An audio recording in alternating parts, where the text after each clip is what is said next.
So I'm going to make this video in case you guys don't see a calendar view named Goldmine. I don't know if I have like created a default calendar or whatever. So just to make sure we're on the same page, make sure you're on corporate sales next car page. In that app, you're going to find calendar at the top there. And from here, you're going to see this little wheel, the cog in the corner, calendar options. Make sure you click on that. You're going to find the word new calendar. Click on that.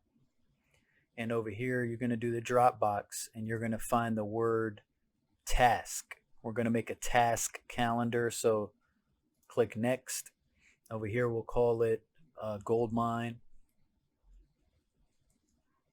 or whatever you want to call it. This is yours, so you can make it yours.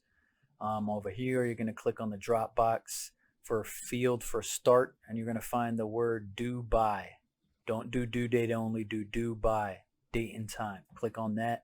Leave this empty. Leave it on none. Apply filter none.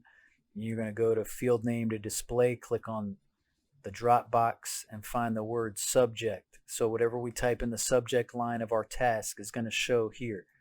Click the button, and then as you can see here, we have our Goldmine view. Be used to this view here. You can slide, rearrange things however. From here, you just highlight if you want to, and you can do a new follow-up task. You can edit your task. Inside of here, you do your thing, you know, just like your action screen. Type in your stuff here. Make sure you have a due by date selected. Without this field selected, you will not be able to see your action on your calendar. So make sure you have this selected. It's forced, so you do have to have it. But, you know, you're good to go.